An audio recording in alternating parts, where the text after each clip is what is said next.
항상 꼭 확인해야 할 이슈앤 전략으로 정리해 보겠습니다. 오늘 네 분과 함께 할게요. 야천투자연구소 남인호 소장, 그리고 유진투자증권 서울 WM센터 김영재 이사와 위즈웨이브 이권희 대표, 그리고 한국경제TV 최민정 기자 수고해 주시겠습니다. 네 분 어서 오세요. 자, 정부의 밸류업 지원 방안에 대한 실망감에 우리 증시 이틀 연속 하락했습니다. 시장 진단으로 오늘 이 시간 출발해보죠. 자, 세부 방안 발표 이후 기대했던 증시 부양 효과는 기대에 못 미칠 수 있다는 의견이 나오고 있는 가운데 외국인 순매도 상위 종목에도 저PBR 관련주들이 일제히 좀 포진되어 있는 모습이거든요. 현재 시장 점검과 함께 최선의 투자 전략, 김영재 이사가 좀 제시해 주실까요? 네, 일단 정부 발표 이후에 실망감의 좀 매도세가 좀 나타났다고 보고는 있는데, 그렇지만 아직 본격적인 실망을 하기에는 조금 이르지 않나라고 개인적으로 보고 있습니다. 일단 정부의 프로그램 내용이 어떤 강제성보다는 기업 가치 제고의 기업의 자율성을 좀 존중하는 모습이 보였고, 여기에 세제 혜택도 구체적이지 않았다는 점이 좀 실망을 했는데, 또한 그동안 밸류 프로그램 발표 이전에 상승률이 상당히 높았다는 점에서 단기 조정은 불가피했을 것이 아닌가라고 보고 있습니다. 그런데 핵심적인 상황에서 본다 그러면 사실 주가를 올렸던 것이 매수 주체가 외국인이었습니다. 근데 외국인이 본격적으로 그럼 이런 저PBR 종목들을 매도하고 있느냐? 저는 그렇게 생각하지 않고 있는데, 사실 첫날은 조금 이제 저PBR 종목들을 매도하는 모습을 보였지만, 최근 이제 그제와 어제 이틀 연속으로 좀 누적으로 본다면 저PBR 종목들 중에서는 상위 매도 순매도 5개 종목 중에 3위에 이제 기아가 포진됐다는 걸 빼고는 전반적으로 다 아직은 순매수를 유지하는 모습이 좀 더 강했다라고 보십니다.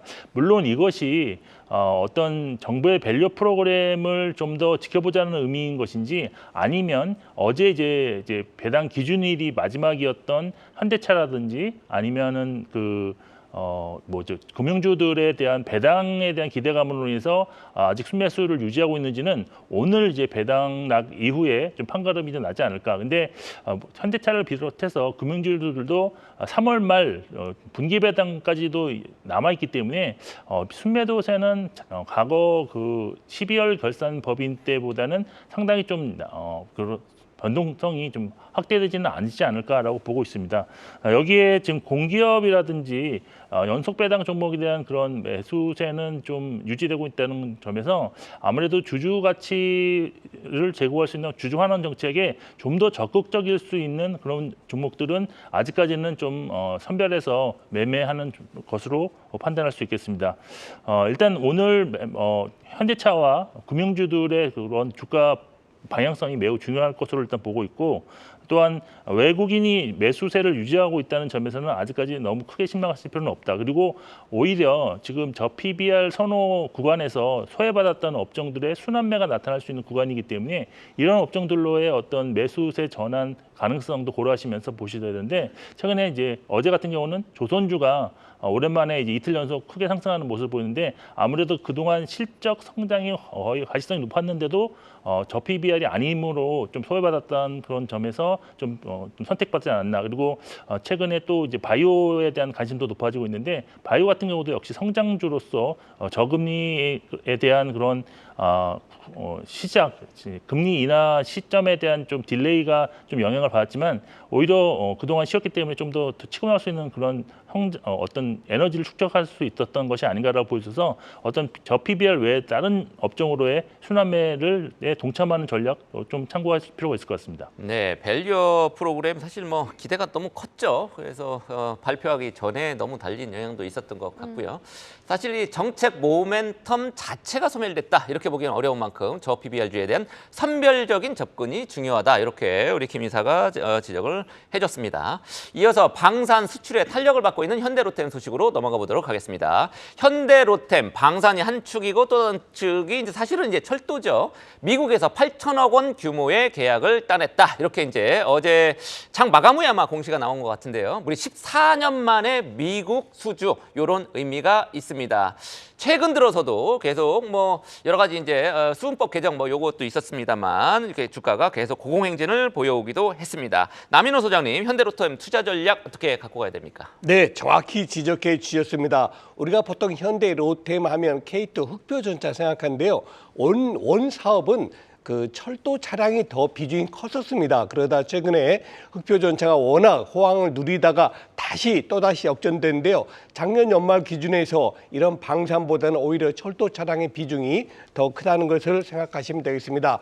그렇습니다. 그동안 경쟁자가 중국의 CRRC라고요. 중국 중차, 즉 우리로 말하면 중국 철도 공사라고 볼 수 있겠죠. 거기가 워낙 저가 공시를 펴다 보니까 굉장히 어려웠는데 저가다 보니까 어떻게 되죠? 기술력이 떨어지죠. 그래서 이제는 미국도, 호주도, 이집트도 모두 다 대한민국의 현대 로템 철도 차량을 승인하게 된 겁니다. 자, 이렇게 돼서 이제 주가를 보셔야 되겠는데요. 직전 고가가 4만 원이고요. 바로 직전 가장 저점이 24,000원이었습니다. 어제 종가가 32,000원인데 제가 볼 때는 3만 원대 초반에 매입하신다면은 충분히 전 고점인 4만 원까지는 기대해 보겠다라고 정리하겠습니다. 네, 알겠습니다. 현대차그룹의 미운 오리에서 이제 1년 새 철도 수주가 5배 확장되자 100조로 거듭난 현대로템. 근데 최근 강하다 해도 작년 상반기 4만 원대 수준까지 비교하면은 현 주가 32,000원에 머물러 있는 건 좀 아쉽거든요. 추가 상승 흐름 한번 기대해 보도록 하겠습니다.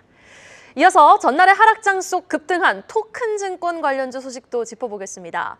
지금 정치권의 STO 법제화 공약에 관련주들이 연일 상승세를 보이고 있는데요. 어제 갤럭시와 SM은 24% 넘게 급등하기도 했죠. 하지만 정작 토큰증권 사업자들은 법안 통과 지연에 우려가 큰 상황이라고 하는데요. 자, 우리 투자자분들은 이 해안을 좀 어떻게 짚어보셔야 될지 이권희 대표님이 좀 자세하게 정리해 주실까요? 예, 일단 STO 관련주들이 이제 좀 요즘에 다시 움직이기 시작을 하는데 사실은 이제 이쪽 보면 일전에 한번 작년에 많이 움직였었던 때는 거래소에서 일시적으로 거래를 이제 허용하겠다라고 얘기하면서 이제 올라왔다고 보시면 될 것 같고요. 이번에는 4월 총선을 앞두고 이제 여야가 모두 지금 STO 관련돼서 법제화를 추진하겠다라고 지금 공약을 지금 내세우고 있죠. 작년에 이미 7월 달에 발의된 법안도 있음에도 불구하고 그게 이제 통과가 안 됐고요. 그리고 지금 오히려 이제 와서 다시 한번 또 얘기를 하고 있는 상황이다라고 보시면 될 것 같습니다. 일단 근데 사업자들이 이제 걱정하는 거는 작년에도 안 됐는데 이게 지금 되겠냐. 총선인데 서로 지금 국회의원들의 최대 관심사는 본인들의 이제 공천과 당선이죠. 그러다 보니까 이 법제화 논의가 조금 미뤄질 수밖에 없다라고 좀 보고 있는 것 같고요. 특히 이제 전자증권법이라든지 자본시장법 개정안 이런 것도 여전히 이제 안개 속에 있고 또 하나 이제 보면 거래소 한국거래소가 그래서 이제 우리가 거래를 이제 할 수 있게 일정 조건이 되면 할 수 있게 해주겠다라고 하고 있는데 사실은 이제 규모를 30억 이상으로 제한을 하고 있습니다. 그러면 이 금액 자체가 초기 시장에서 30억을 채우기가 좀 어렵다라고 보고 있기 때문에 너무 까다로운 조건이다라고 지금 업계에서 지금 얘기를 하고 있는 거다라고 생각하시면 됩니다. 일단 법제화는 아직은 좀 불확실한 상황인 것 같고요. 총선이 지나야지만 어떻게 보면 정확한 로드맵이 나올 것 같은데 그렇게 되면 한 2, 3개월은 조금 더 기다려 보셔야 된다라고 생각하시면 오히려 조금 더 편하실 수 있을 것 같고요. 지금은 이제 단순한 기대감 때문에 더 많이 올라가고 있다고 생각하시면 되고 그 안에서도 이제 옥석을 가릴 필요는 있겠지만 변동성은 여전히 클 걸로 보고 있고요. 그 중에서 제가 개인적으로는 갤럭시와 머니트리 정도가 가장 좀 좋은 회사가 아닌가라고 생각을 하고 있고 STO 관련주 중에서요. 예, STO 관련주 중에 생각을 하고 있고요. 그 이유는 아이템을 굉장히 많이 갖고 있다라는 부분이고요. 아이템을요? 그렇죠. 뭔가 자산화할 수 있는 것들을 많이 가지고 있기 때문에 그런 부분에서는 갤럭시와 머니트리를 가장 탑픽으로 보고 있고요. SM은 오히려 이제 좀 약간 그 머니트리의 지분을 갖고 있다는 이유로 좀 움직인다라고 보시면 될 것 같고 나머지 종목들도 각자의 이유는 있는데 최근에 또 이제 비트코인의 상승이라든지 이런 가상화폐들이 너무 좋기 때문에 같이 이제 어떻게 보면 붐업되는 효과가 조금 나오는 것 같다. 그러니까 지금 총선 플러스 또 비트코인의 상승 이런 것들이 시장에 영향을 좀 주고 있는 상황이기 때문에 오히려 이럴 때는 좀 급등하면 좀 매도하시고 좀 급락하면 좀 다시 사는 전략을 트레이딩 전략을 좀 취하시는 게 좋을 것 같다고 말씀드리겠습니다.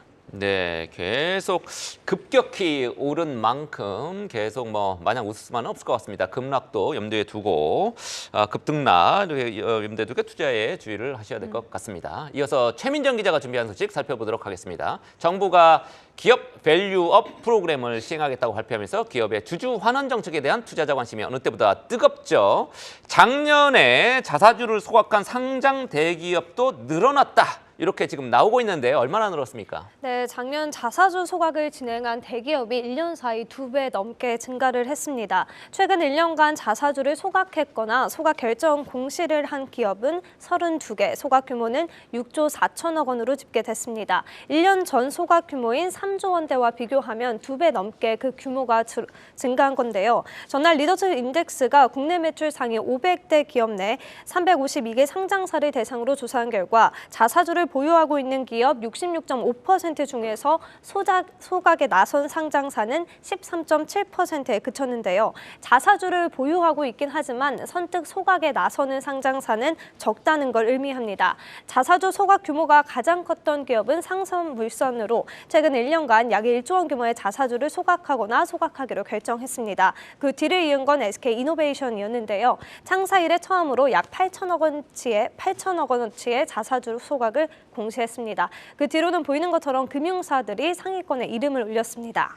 사실 자사주를 단순히 보유하는 것으로 그치는 게 아니라 자사주 소각까지 이루어져야 진정한 주주 환원 정책으로 꼽히는데요. 자, 더 많은 기업들이 자사주 소각에 나선다면 우리 증시에도 좀 긍정적인 영향을 줄 수 있을 것 같은데 어떻게 지금 전망이 되고 있습니까? 네, 맞습니다. 단순히 자사주를 매입하는 경우에는 이미 사둔 자사주를 언젠가 다시 시장에 풀 수 있다라는 이 우려 때문에 잠재적인 오버행 우려가 있는데요. 아예 자사주를 소각해버리면 주당 가치가 더 높아질 수 있기 때문입니다. 증권가에서 정리한 자사주 매입에 따른 효과 발생을 좀 살펴보면요. 자사주 소각 공시가 매입 공시 대비 2배 높은 상승 효과를 보인다고 설명했습니다. 이에 업계에서는 자사주의 소각만 활발히 이루어져도 코스피는 3,600선까지 도달할 수 있다 이렇게 보고 있는데요. 전날 코스피 종가와 비교하면 무려 30% 가까이 더 오를 수 있다는 해석입니다.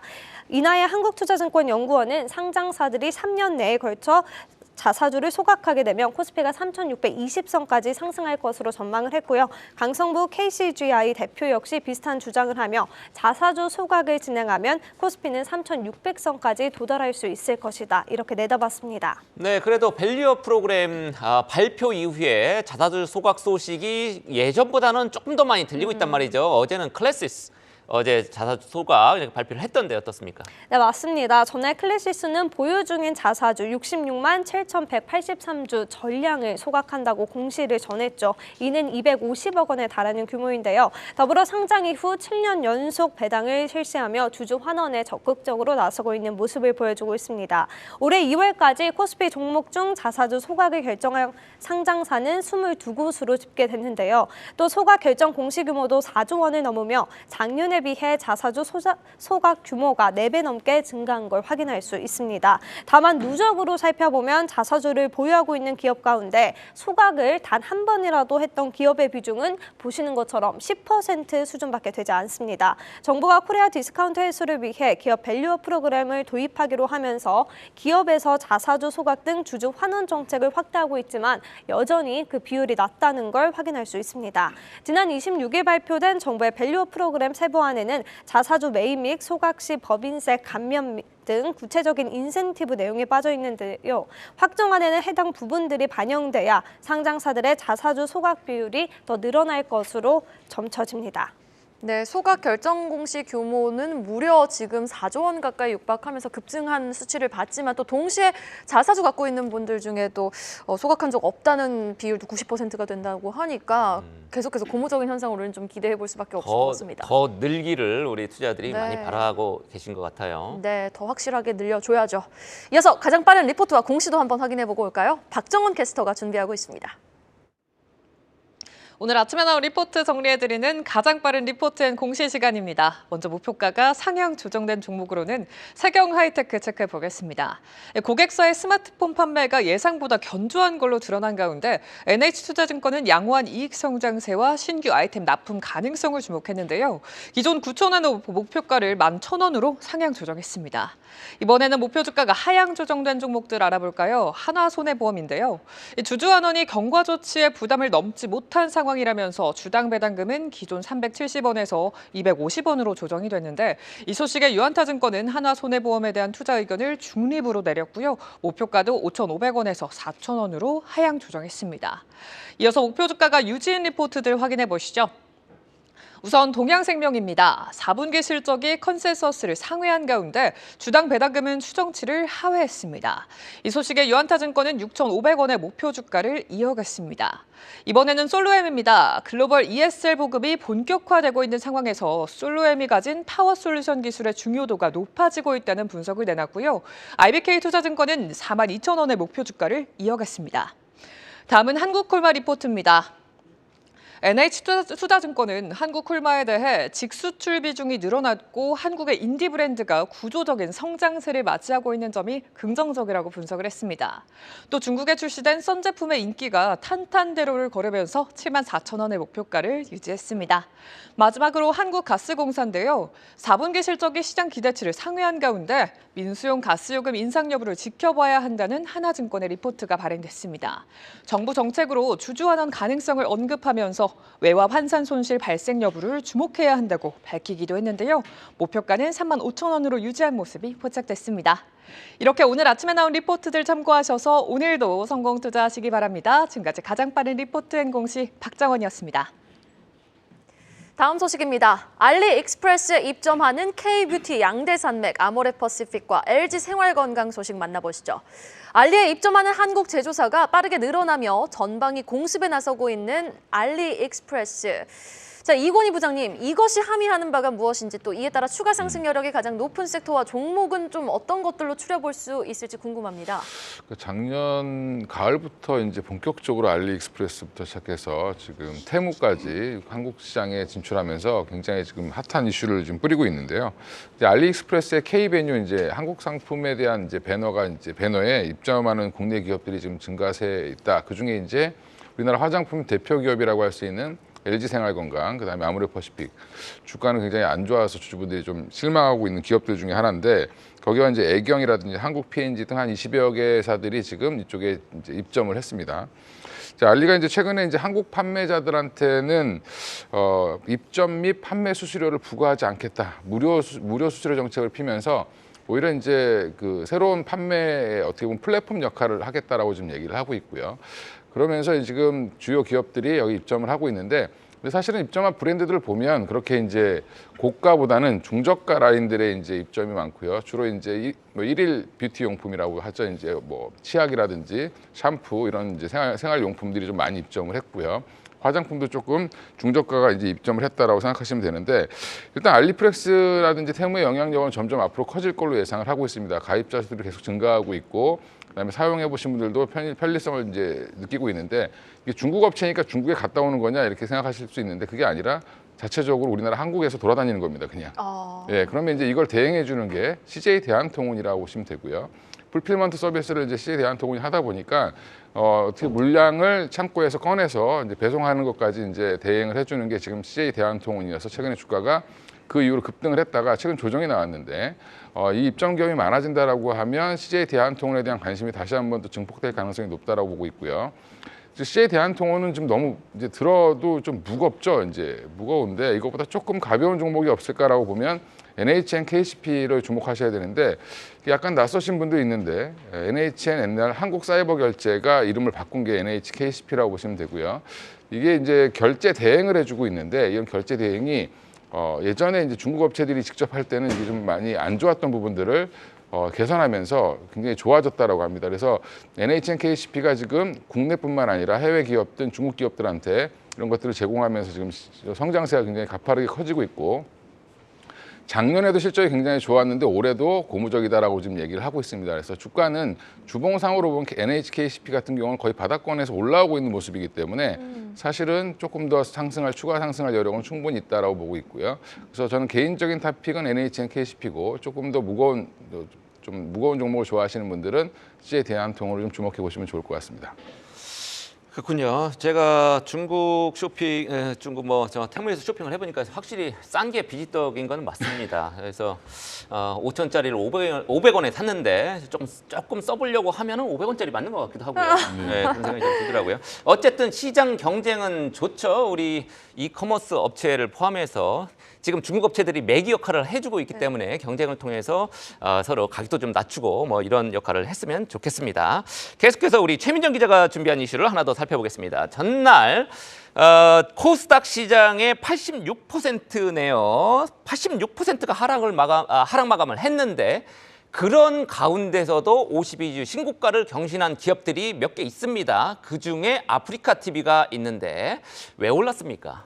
네, 일단 저희 방송 시청하시는 분들 중에서도 아프리카TV 시청하시는 분들 많을 것 같은데요. 최근이 아니죠. 어제 이제 트위치가 국내 시장에서 사업을 철수하면서 향후 아프리카TV의 시청자가 대거 늘어날 것이라는 기대감이 주가 상승을 이끌었습니다. 아프리카TV는 전날 5%대 상승 마감에 성공했는데요. 장중에는 13만 원까지 도달하며 신고가를 달성했습니다. 작년 7월 저점과 비교해서는 주가가 113% 뛰었습니다. 와. 인터넷 방송 랭킹을 살펴보면요. 27일 기준 아프리카TV 최고 시청자 수는 약 40만 명으로 집계됐는데요. 이는 지난 1월 최고 기준과 비교해 4만 명 넘게 증가한 수치입니다. 실제 최근 트위치에서 아프리카TV로 넘어와 방송을 진행하고 있는 스트리머는 3천여 명 정도로 일부 유저들도 추가로 유입될 전망입니다. 트위치는 한국을 가입 국가로 선택한 스트리머는 스트리밍을 할 수 있지만 수익은 낼 수 없도록 하며 스트리머들의 이탈이 빨라지고 있는 겁니다.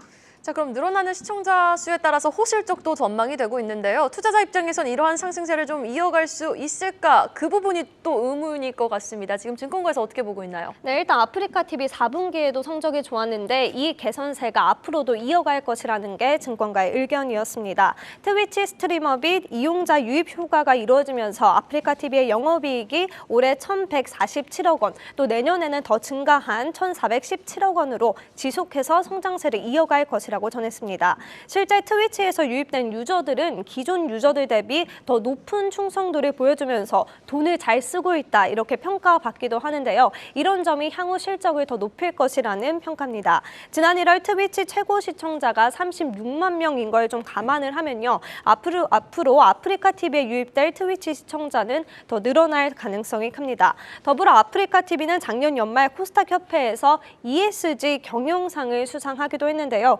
실제 이개념 평균 잉여 현금 흐름의 최소 10% 이상을 주주 환원에 사용하고 자사주 가치 제고를 위해 100억 원의 자사주 취득 신탁 계약을 체결한 바 있습니다. 코스닥협회는 아프리카TV가 기업 구조 보고서 공시 의무가 없음에도 불구하고 매년 ESG 리포트를 발간해 경영 성과를 투명하게 공개하고 있다고 수상 이유를 설명했습니다. 트위치 철수할 때 우리가 수혜를 볼 걸로 예상했던 업체가 두 군데가 있었죠. 하나가 아프리카TV였고 또 다른 게 이제 네이버였습니다. 네이버의 치지직 이름을 좀 잘 줬습니다. 요 치지직 가파르게 지금 성장하고 있다고 하는데 치지직 상황 어떻습니까 지금? 네, 치지직 역시 트위치의 사업 철수 효과를 좀 톡톡히 보고 있는데요. 최근 들어 시청자 수가 6만 명 증가했기 때문입니다. 아직은 치지직과 아프리카TV의 시청자 수가 2배 넘게 차이가 나지만 단기간에 치지직의 시청자 수가 급증하고 있고 또 보시는 것처럼 채널 방송 차이는 크지 않기 때문에 향후 아프리카TV의 부담 요인으로 작용할 수 있다는 전망이 나옵니다. 치지직은 전날 대규모 기능 업데이트를 실시하며 본격적으로 시청자 잡기에 나섰는데요. 구독, 개별 영상 후원, 또 추가 카테고리 탐색 등의 기능을 추가했습니다. 아프리카TV 역시 2분기 내에 글로벌 라이브 스트리밍 플랫폼 숲 출시와 국내 서비스명 변경 등 대대적인 변화를 줄 전망입니다. 이어 태국과 베트남 등 동남아시아를 중심으로 게임 콘텐츠 제작에 집중하고 있고 이후 글로벌 시장 유저들을 넓혀 나가겠다는 방침입니다. 이에 증권가에서는 아프리카TV가 해외에서 유의미한 성과를 내게 된다면 주가 재평가가 가능하다고 덧붙였습니다. 그 네이버 치지직은 그러면 TV 켤 때 한 7, 80년도에 그 키는 소리가 치지직이어서 치지직인 건가요? 네, 이름 지은 사람이 뭐 7, 80년대 사람인지 모르겠는데 하여튼 이름은 우리가 귀여워요. 또 네. 확인하는 효과가 있습니다. 네, 자 그럼 주가 측면에서도 한번 살펴보도록 하겠습니다. 김영재 이사님, 신고가를 달리고 있는 아프리카TV 그리고 지지부진한 흐름을 보이고 있는 네이버 하지만 또 웹툰 상장 기대감도 있지 않습니까? 투자 전략 어떻게 가져갈까요? 근데 일단 아프리카TV 같은 경우에는 이제 트위치 그 관련 모멘텀이 일단 1단계적으로는 마무리가 됐지 않았나라고 보고 있고요. 그 이후에는 이제 실적이 정말로 성장으로 이어지는가에 따라서 추가적인 상승 가능성이 나타날 것으로 보입니다. 2021년도에도 주가가 4.5배가량 상승했을 때 그 실적이 좀 영업이익 같은 경우 거의 76% 전년 대비 상승하는 그런 흐름이 있었는데 그것까지는 모르겠더라도 최소 20%에서 30% 성장하는 모습이 나온다면 추가적 상승이 가능하다. 그리고 밸류에이션상 지금 한 15.3배 수준으로 PER이 형성되어 있는데 이것은 2021년 기록했던 30배 수준보다는 아직도 그래도 상대적으로는 낮기 때문에 추가 상승은 여러 번 있다라고 볼 수밖에 없을 것 같습니다. 그리고 네이버 같은 경우는 사실 지금 가장 크게 이제 질문을 받고 있는 것이 어떤 커머스 쪽에서의 그런 중국 업체들에 대한 경쟁 관계에서 점유율 하락 우려감이 좀 있다라고 볼 수밖에 없는데 무엇보다도 미국의 어떤 연준의 금리 인하 시기가 조금 더 지금 더 늦춰지는 관계로 본격적인 성장주들에 대한 그런 반등은 아직은 좀 힘들지 않을까라고 해서 일단 보유 관점에서 접근을 하시되 현재 추가적인 매수는 좀 보다는 저점에서 매수하는 전략으로 임하시는 것이 좋지 않을까라고 판단하고 있습니다. 네, 아프리카 TV는 눌림목 이용한 매수 전략, 네이버는 단기적인 관망 전략 제시해 주셨습니다. 마지막 소식 살펴보겠습니다. 연일 사상 최고치를 경신하고 있는 일본 증시 소식인데요. 니케이 지수가 3거래일 연속 최고가를 경신을 했습니다. 어제는 장중 한때 39,400선까지 넘어서기도 했는데 지금 중국에서 빠져나간 투자 자금 일본으로 흘러들어가고 있다는 평가가 지속해서 나오고 있습니다. 다음 주 또 중국 양회 있거든요. 이러한 장세가 좀 지속될까요? 아니면 어떻게 보세요? 네, 한번 정리해 보겠습니다. 여러분, 일본의 경제 규모는 중국 경제 규모의 4분의 1에 불과합니다. 그럼에도 불구하고 세계에 있는 돈이 이 중국 펀드에서 일본 펀드로 넘어가고 있다 그럽니다. 왜 그럽니까? 바로 주식시장에서 차이가 나는 겁니다. 일본 니케이 225 기준에서요. 10년 전에 7,000엔이었던 것이요. 방금 소개해 준 대로 39,400까지 즉 5배 이상 급등했습니다. 반면에 중국 어떻습니까? 대표적인 외국계 그 증권 시장인 홍콩 H지수가 고점이 2만 포인트였거든요. 지난주 종가 5,800입니다. 4분의 1 토막이 됐다는 거죠. 그러니 돈이 자연스럽게 이전될 수밖에 없습니다. 자, 여기서 제가 중요한 문제 한번 내겠습니다. 그럼 지금이라도 중국 시장에서 일본으로 가야 될까요? 답은 저는 노라고 말씀드리겠습니다. 왜 그러냐면요. 저는 상책하고 하책을 꼽겠는데 상책은 뭐냐? 이미 일본에 투자를 하고 있고 이제 중국 시장, 한국 시장에 투자할까 말까 이게 상책이고 제일 하책은 뭐냐? 이제 중국 시장에서 돈을 빼가지고 일본 시장으로 가자. 이건 굉장히 잘못된 거다. 방금 이해생급 말씀대로 중국 양의 이제 시작입니다. 중국이 무슨 제도입니까? 사회주의 제도입니다. 중국의 시진핑 주석은 앞으로 중요 회의에서 증권시장 보고 받겠다는 겁니다. 중국에서 국가 주석이 보고를 받는데 시장이 계속 내려갈 걸 보십니까? 그건 굉장히 드문 일입니다. 저는 일본이 내려간다 그 얘기한 게 아닙니다. 일본은 좀 더 좋을지 몰라도 중국 시장이 이제 어느 정도 바닥을 잡았다 이렇게 정리를 드리겠습니다. 네, 니케이 일본 증시는 사실 너무 많이 달렸죠. 대만도 지금 역대 최고가고요. 중국은 상대적으로 글로벌 금융위기 직전에 거의 6천 넘었던 게 지금 3천 밑돌고 있으니까 지금 중국을 이제서 떠나는 거는 상책이 아니다 이렇게 지금 말씀을 해주셨는데요. 그렇게 이제 생각하시는 분들이 꽤 많으신 것 같습니다. 자, 마지막으로 우리 김영재 이사한테 오늘 개장 전 체크 포인트. 지금 현재 우리 수요일에 한국경제TV 머니플러스 8시 21분 지나가고 있습니다. 정리해 주시죠. 네, 일단 오늘 조금 주목해야 되실 그 포인트는 일단 통계청에서 2023년 출생 상황 통계가 발표되는데 이와 관련해서 저출산 관련주들을 좀 주목해 보실 필요가 있지 않나라고 보고 있습니다. 지금 합계 출산율이라든지 신생아 숫자가 지금 대거 감소 폭이 확대될 가능성이 높다라고 보고 있는데 이게 오늘만 이슈가 되는 것이 아니라 향후 정치권이라든지 언론에서 지속적으로 언급할 가능성이 높기 때문에 최소 3월 한 달까지는 좀 지켜보실 필요가 있다라고 보고 있고요. 또 오늘 이제 아까 서두에서 잠깐 말씀드렸지만 현대차라든지 KB금융 이런 종목들이 한 8개사가 배당락이 발생을 합니다. 근데 지난 12월 기준 연말 기준으로는 상당히 변동성이 확대되는 그런 모습이 나타났는데 지금은 밸류업 프로그램이라는 어떤 뒷받침되는 요인이 있기 때문에 이런 것이 축소되는지도 한번 보실 필요가 있고 하락에 염두에 둬야 되겠지만 조금 네, 그렇습니다. 원래는 하락을 염두에 두시는 것이 맞다고 보고 있는데 그렇지만 이제 밸류업 프로그램이라는 것도 있기 때문에 그 폭이 좀 제한적이지 않을까라는 기대감도 조금은 있다라고 말씀드리고 싶고요. 또 시간에 어제 매매에서 리튬 가격 반등 기대감으로 인해서 양극재를 포함해 2차 전지 전반에 관련돼 소폭 상승이 더 나왔다는 점도 좀 참고하시면 좋을 것 같고, 또 마지막으로 또 이제 시간의 매매에서 에코프로 BM이 이제 코스피 이전에 대한 그런 공시를 발표한 이후에 에코프로 그룹주가 동반 상승을 나타났다는 점도 오늘장 어떤 전반적인 분위기 파악을 하실 때 좀 참고하시면 좋을 것 같습니다.